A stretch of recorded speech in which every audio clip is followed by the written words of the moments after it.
මගේ යාළුවන්ට මම අද ඔයාලට ගෙනාවේ ඔයාලට අහක යන ද්‍රව්‍ය වලින් මේ වගේ වතුර යන්න අපිට ටියුබ් නැහැනේ.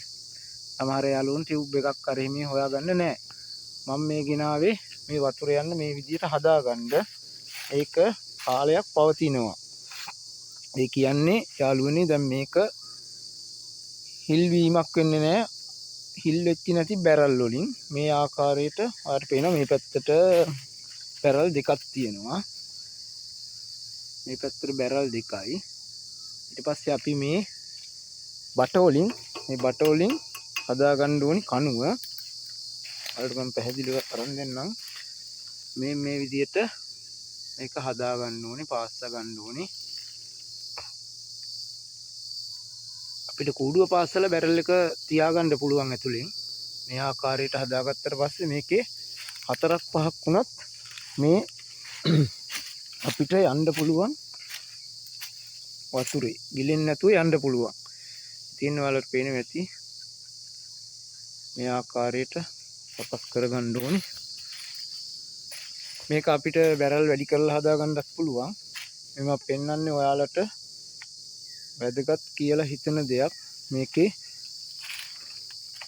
සාමාන්‍ය අපිට කුඩා ළමු ඉන්න ඔයාලගේ පැටවු ඉන්න අපේ හුරතල් පැටවු මේ පැටවුන් දාගෙන බය නැතුව යන්න පුළුවන්. මේ විදිහට ඇඳ ගහගත්තට පස්සේ බය නැතුව යන්න පුළුවන්. විනෝද චාරිකාවක් යන්න පුළුවන්. ඔය දීවර කටයුතු කරන මගේ යාළුවෝ ඉන්නවා. ඒ කට්ටියට යන්න පුළුවන්. මේ ආකාරයෙන් මේක සකස් කරගන්න මම මේ ඔයාලට පේන්න තමයි මේ ගෙනාවේ. මොකද මේක ටිකක් දිරලා වගේ තියෙනවා. පෙන්නන්න මේ ආකාරයෙන් සකස් කරගත්තට පස්සේ මේක වැඩි පාවිච්චි කරන්නේ නැහැ දැන්. මේ ආකාරයෙන් සකස් කරලා මේ බර නැති ලෑලි.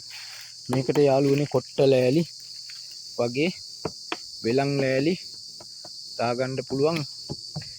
එහෙම නැත්නම් ගිනි සපු ලෑලි දාගන්න පුළුවන්. මේ ආකාරයට මේකේ ඔය ආකාරයට සකස් කරගත්තට පස්සේ අපිට මේකේ ජලාශයේ ගිලෙන්නේ නැතුව අපිට යන්න පුළුවන්. ඒ කියන්නේ ඔරුවක් වගේ තමයි මේක. ඔරුවට වැඩිය ආරක්ෂිතයි.